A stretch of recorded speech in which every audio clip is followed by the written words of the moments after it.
Assalamualaikum warahmatullahi wabarakatuh. Alhamdulillahirabbil alamin. Pada kesempatan yang berbahagia ini kita dapat bertemu dalam mata pelajaran Pendidikan Agama Islam untuk SMK kelas 10 atau fase E. Dalam pertemuan yang pertama ini kita akan membahas bab 1, yaitu meraih kesuksesan dengan kompetisi dalam kebaikan dan etos kerja.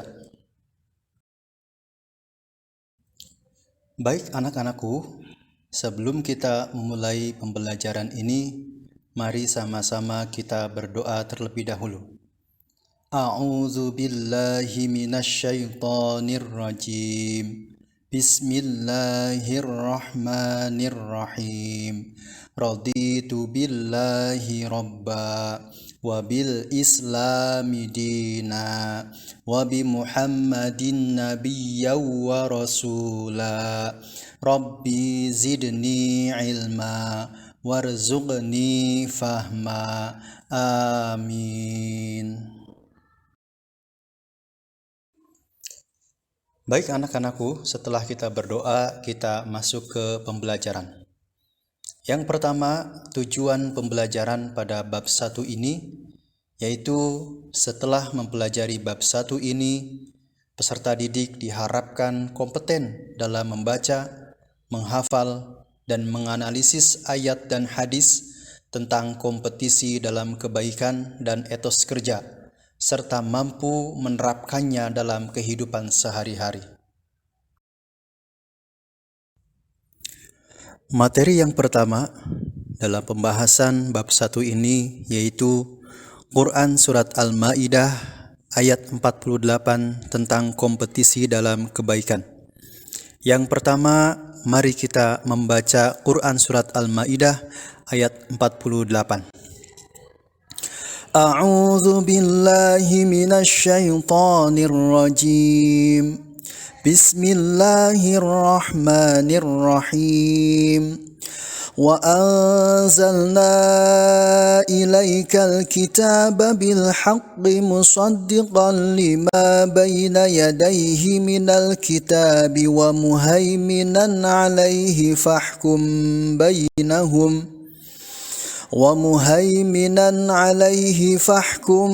bainahum bima anzalallahu wa la tattabi' ahwa'ahum amma ja'aka minal haqq.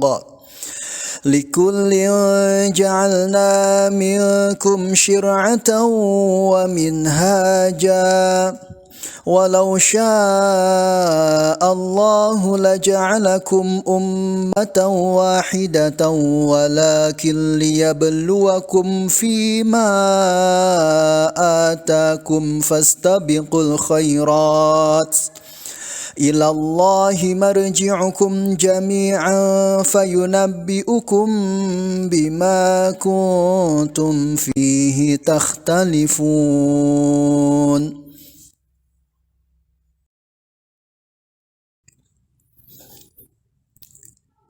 Kemudian bagian B, mengidentifikasi hukum bacaan tajwid Quran Surat Al-Ma'idah yang tadi barusan dibaca, ayat 48.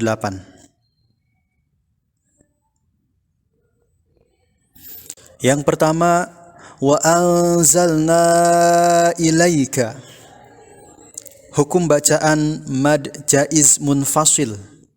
Alasannya karena mad tabi'i bertemu hamzah pada lafaz yang berbeda. Kemudian yang kedua, lafaz musaddiqal lima. Hukum bacaannya idgham bila gunnah. Alasannya karena fathah tanwin bertemu huruf lam. Kemudian yang ketiga, lafaz wa muhaiminan alaihi. Hukum bacaannya izhar. Alasannya fathah tanwin bertemu dengan ain. Kemudian yang keempat, amma ja'aka. Hukum bacaan mad wajib muttasil. Alasannya karena mad tabi'i bertemu hamzah pada lafaz yang sama. Kemudian yang kelima, lafaz ja'alna. Hukum bacaannya mad tabi'i. Alasannya ada fathah diikuti alif. Terjemahan Quran Surat Al-Ma'idah ayat 48. Dan kami telah menurunkan kitab Al-Quran kepadamu Muhammad dengan membawa kebenaran yang membenarkan kitab-kitab yang diturunkan sebelumnya dan menjaganya. Maka putuskanlah perkara mereka menurut apa yang diturunkan Allah, dan janganlah engkau mengikuti keinginan mereka dengan meninggalkan kebenaran yang telah datang kepadamu. Untuk setiap umat di antara kamu, kami berikan aturan dan jalan yang terang. Kalau Allah menghendaki, niscaya kamu dijadikannya satu umat saja.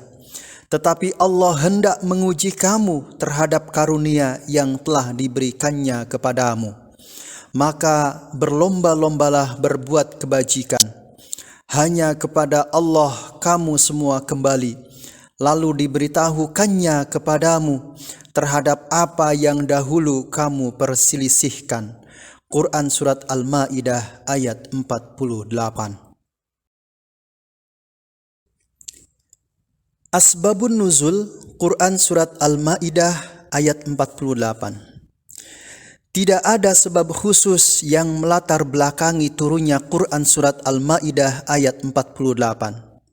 Surat Al-Ma'idah termasuk golongan surat Madaniyah, yakni surat yang turun setelah hijrahnya Nabi.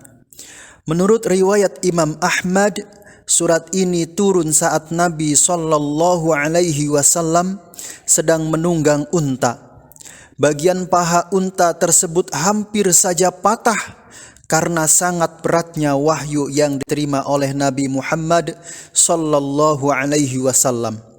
Ibnu Abbas menjelaskan bahwa surat Al-Ma'idah ayat 48 ini turun berkenaan dengan peristiwa ahli kitab yang meminta keputusan kepada Rasulullah SAW atas persoalan yang sedang mereka hadapi. Pada awalnya Nabi SAW diberi dua pilihan, yakni memutuskan persoalan mereka atau mencari solusi di dalam kitab mereka masing-masing. Namun Allah Subhanahu wa Ta'ala menurunkan ayat ini sebagai petunjuk bagi Nabi SAW atas pertanyaan ahli kitab tersebut. Mari kita menelaah tafsir Quran Surat Al-Ma'idah ayat 48. Menurut tafsir Al-Misbah, Quran Surat Al-Ma'idah ayat 48 mengandung pesan-pesan mulia sebagai berikut. 1. Al-Quran diturunkan oleh Allah Subhanahu wa Ta'ala dengan hak kebenaran, yakni hak dalam kandungannya, cara turunnya, maupun yang mengantarnya turun, yaitu Jibril alaihi salam. Yang kedua, kitab Al-Quran berfungsi membenarkan kitab-kitab sebelumnya, yakni Taurat yang diturunkan kepada Nabi Musa alaihi salam, Zabur yang diturunkan kepada Nabi Dawud alaihi salam, dan Injil yang diturunkan kepada Nabi Isa alaihi salam. Dalam hal ini, Al-Quran adalah muhaimin terhadap kitab-kitab terdahulu, karena ia menjadi saksi atas kebenaran kandungan kitab-kitab terdahulu. Kemudian yang ketiga, kitab suci Al-Quran juga menjadi pengawas, pemelihara, penjaga kitab-kitab terdahulu, dan menjadi tolok ukur kebenaran terhadapnya, serta menjadi saksi untuk keabsahannya. Dalam kandungannya sebagai pemelihara, Al-Quran memelihara dan mengukuhkan prinsip ajaran ilahi yang bersifat universal, kulli, dan mengandung kemaslahatan abadi bagi umat manusia sepanjang masa. Kemudian yang keempat, Allah Subhanahu wa taala memerintahkan agar menjadikan Al-Qur'an sebagai pedoman hidup. Hendaklah orang beriman memutuskan perkara berdasarkan kitab suci Al-Qur'an dan tidak boleh bertentangan dengannya. Bahkan dalam Quran surat Al-Maidah ayat 3 dinyatakan bahwa agama Islam telah sempurna. Nikmat yang diturunkan Allah Subhanahu wa taala kepada kaum muslimin sudah sempurna dan Allah Subhanahu wa taala telah meridhoi Islam sebagai jalan kehidupan semua manusia. Maka tidak ada lagi alasan untuk meninggalkan sebagian ajarannya untuk berpindah pada ajaran lain. Masih melanjutkan telaah tafsir Quran surat Al-Maidah ayat 48. Yang kelima, tiap-tiap umat memiliki aturan syariat yang akan menuntunnya menuju kebahagiaan abadi. Allah Subhanahu wa taala juga mengkaruniakan jalan terang, manhaj yang dilalui oleh manusia dalam menjalankan aturan beragama. Yang keenam, Allah Subhanahu wa taala telah menjadikan syariat Nabi Muhammad sallallahu alaihi wasallam sebagai penyempurna syariat para nabi terdahulu serta membatalkan syariat sebelumnya. Seandainya Allah Subhanahu wa taala menghendaki, niscaya umat Nabi Musa alaihi salam, Nabi Isa alaihi salam dan umat Nabi Muhammad sallallahu alaihi wasallam akan dijadikan satu umat saja. Tetapi hal ini tidak dikehendaki oleh Allah Subhanahu wa taala. Yang terakhir, yang ketujuh, umat Islam diperintahkan untuk berlomba-lomba dengan sesungguh-sungguh dalam berbuat kebaikan dan menghindari perdebatan yang tidak perlu hingga menghabiskan waktu sia-sia.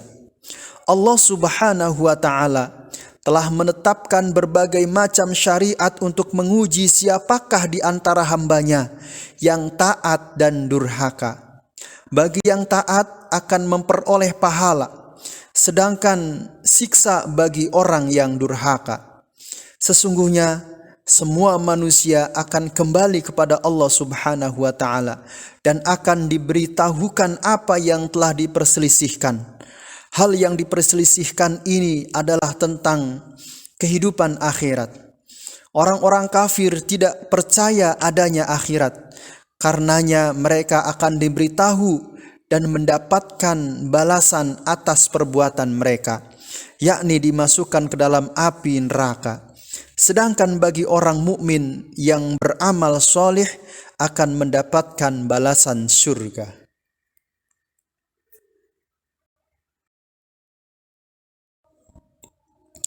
Setelah kita membaca ayat, menerjemahkannya, dan kemudian mencoba memahami isi kandungan, maka kita mencoba menerapkan perilaku kompetisi dalam kebaikan untuk meraih kesuksesan. Caranya yang pertama adalah mengawali dengan basmalah. Kemudian yang kedua, melakukan dengan penuh semangat. Yang ketiga, menjaga konsistensi atau istiqamah. Yang keempat, mempelajari ilmu yang terkait. Yang kelima, membiasakan bekerja sama. Yang keenam, mengamati, meniru, dan memodifikasi. Manfaat yang diperoleh dari perilaku kompetisi dalam kebaikan. Yang pertama, memperoleh ridho dan pahala dari Allah Subhanahu wa taala. Yang kedua, menjadi manusia yang bermanfaat. Yang ketiga, mempercepat penyelesaian pekerjaan. Yang keempat, termotivasi untuk menjadi lebih baik. Yang kelima, menjadi pribadi yang disiplin dan bertanggung jawab. Dan yang keenam, mempererat hubungan antar sesama. Terima kasih atas perhatiannya. Mudah-mudahan materi yang dibahas pada hari ini dapat memberikan manfaat buat kita semuanya. Mari kita tutup pertemuan pertama ini dengan doa kafaratul majlis. Subhanaka Allahumma wa bihamdika asyhadu an la ilaha illa anta astaghfiruka wa atubu ilaik. Alhamdulillahi rabbil alamin. Wassalamualaikum warahmatullahi wabarakatuh.